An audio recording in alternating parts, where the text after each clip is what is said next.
What's up, my peeps, and welcome to my detailed prediction for Dean Ambrose versus Brock Lesnar, the street fight that's going to take place this Sunday at WrestleMania. One of the two matches I'm looking forward to the most. The other one being Shane McMahon versus The Undertaker at Hell in a Cell. Which still sounds weird saying that, because I wouldn't have thought that Shane would be facing off against The Undertaker at WrestleMania 32. But anyways, it's about Dean versus Ambrose. I mean, not Dean versus Ambrose, but Dean versus Brock here. And I just think this is going to be a crazy match. I really think they're going to fight it out all over the place. And I really think Dean Ambrose is going to go ahead and use Chainsaw Charlie's or Terry Funk's chainsaw and the barbed wire bat. I know people are going to say, oh, but it's the PG era, they're not going to use it. I think, you know, the chainsaw is going to get used somehow where Brock Lesnar gets out of the way and Dean Ambrose chainsaws, I don't know, the announce table or something. And then for the barbed wire bat, I think they're going to use it, despite the PG rating. But anyways, it's not about what weapons they're going to use here. It's about who I think is going to win and why. So, for the longest time, or at least once this match was announced, right off the bat, I was like, okay, Brock Lesnar's going to win this. And the reason for that is just because of how Brock Lesnar's been booked and how Dean Ambrose has been booked. Dean Ambrose, you know, I'm a fan of Dean Ambrose, but let's face it, he's not really well known for big main event wins or pulling off big wins, because usually when he's in a main event match, in a big match, he tends to lose. While on the other hand, when it comes to Brock Lesnar, he wins, and if he doesn't win, he gets screwed over somehow. And actually, the last time he lost, some would even say that he didn't even lose, because it was a mess up on the ref's part, and he never tapped out, actually. Well, he did pass out, though, so that counts as a loss, but, you know, he actually won the match first. I'm talking about the match against The Undertaker. Basically, Brock is extremely protected. He's extremely dominant in all the matches he's in. He's basically Superman. And Dean Ambrose isn't necessarily the most protected guy out there.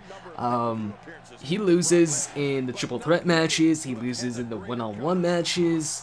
In that triple threat match with Brock Lesnar, he lost. When he faced off against Roman Reigns in that tournament, he lost. Against Triple H at Roadblock, he lost. Clean too. I will say though that they did make an effort to make it seem like Dean Ambrose could have won that match when he hit Dirty Deeds, but then his foot was under the ropes, so the referee didn't continue the count.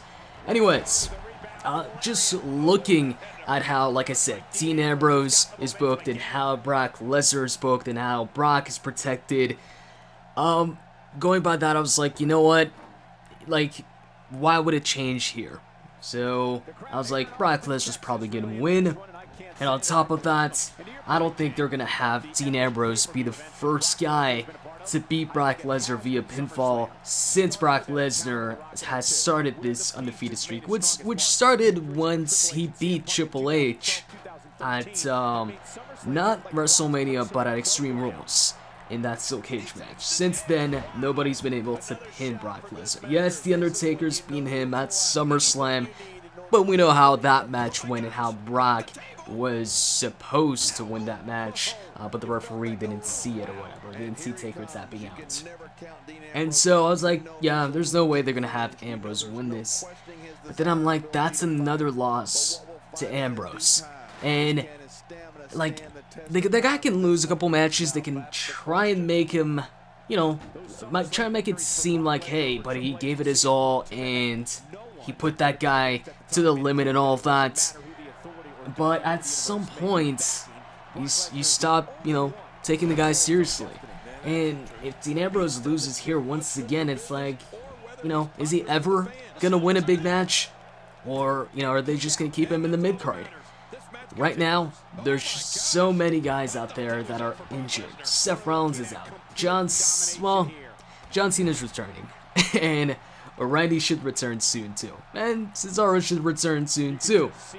But still, there's a lot of guys injured, and Dean Ambrose, they keep on, you know, they put him in the main event every once in a while, but if you want to believe in the guy, if you want to actually think the guy has a chance, he should have a history of actually pulling it off when it comes to the big matches. So people actually think that, hey, when Dean Ambrose is in a championship match, or in a fatal 4-way, or triple threat, whatever it is, that he actually has a chance at winning. People will never take Dean Ambrose seriously when he challenges for a championship or anything like that if he just keeps on losing all the damn time against the other main eventers. It's like Kane, but maybe not as bad as Kane. Definitely not as bad as Kane, because he loses all. Well, you know what? Dean Ambrose also lost all the time when it comes to the main event matches and all of that.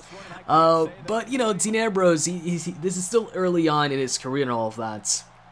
But a big win over Brock here would do, it would do a lot of good for Dean Ambrose. This would be a big win for Dean Ambrose, especially after losing to Roman Reigns one-on-one, and also losing in the triple threat, being the one to get pinned in that triple threat match, Roman Reigns versus Brock versus Dean Ambrose. And also Triple H, you know, making that comment that, hey, you were never really an option in that triple threat match. It was between Roman Reigns and Brock. And so I feel Ambrose could really use this win. And I wouldn't be upset if he wins against Brock and becomes the first person to pin him. Actually, I think we could maybe see some interference in this match with the Wyatt family getting involved and attacking Brock. Because if you guys remember on an episode of SmackDown like 2 weeks ago or a week ago, they attacked Brock Lesnar when he was calling out Dean Ambrose. Now, Dean Ambrose did go ahead and kind of make the save and hit Bray Wyatt with a kendo stick a couple times. But the Wyatt family was targeting Brock Lesnar and not Dean Ambrose. And let's not forget that the Wyatt family did, you know, screw over Brock Lesnar at the Rumble. Let's also not forget that Brock Lesnar versus Bray Wyatt seemed to be the original WrestleMania match for Brock Lesnar at WrestleMania 32, and also the fact that Bray was supposed to face off against Brock Lesnar, was advertised to face off against Brock Lesnar at Roadblock, but then it turned into a handicap match, and Bray Wyatt avoided Brock the entire time. Obviously, you know, because they're saving Bray Wyatt versus Brock for another time. And they could go ahead and have the Wyatt family get involved here and cost them the match, leading to Bray versus Brock, maybe at Payback, or maybe not Payback. I'm not sure if Brock is going to work Payback, but like at SummerSlam or something like that. And so the chances of the Wyatt family getting involved and attacking Brock Lesnar are pretty high. And so that's an advantage for Dean Ambrose. That's one of the reasons why Dean Ambrose could win this match. On top of that, this is a street fight. This is pretty much the only stipulation where you could believe, or you could actually see Dean Ambrose pull off a win against Brock Lesnar. If this was a one-on-one match with disqualification on, then I would definitely go with Brock Lesnar 100%. I could not see Dean Ambrose win that match. But with the street fight stipulation, with all these legends giving their weapons, you know, handing the weapons over and passing the torch over to Dean Ambrose with their signature weapons, I feel like if it's gonna happen, it would happen in this match. And with those legends, you know, passing the torch, even Mick Foley said it, I feel like, you know, maybe if Dean Ambrose loses this, that maybe that would go to waste. So it'd be much cooler, I feel, if Dean Ambrose uses those weapons to win the match and overcome the odds. Well, actually, if the Wyatt family does get involved, he's not really overcoming the odds because he's getting some help. But I don't think like Dean Ambrose is going to be like, hey, thanks, Wyatt family. Hey, help me out a bit or whatever. He might be knocked out or something like that. And then the Wyatt family attack Brock. And then, oh, check this out, by the way. Bam! Through the flaming table. Although Dean Ambrose got most of that. But he got up first in the simulation. But yeah, a bunch of things are pointing to an Ambrose win. And basically the only reason why I was going, or one of the few reasons why I was going to go with Brock initially, was simply because of the way these two have been booked. Because of how Brock's been really dominant while Dean Ambrose not so much, and he's not known for winning these big matches. Actually, he's known for losing these big matches, but that might just change at WrestleMania. WrestleMania might be Dean Ambrose's big moment. This would be a huge win for Ambrose, definitely solidifying him, you know, as a main event star. And also, this would be that surprise win that I feel WrestleMania 32 needs.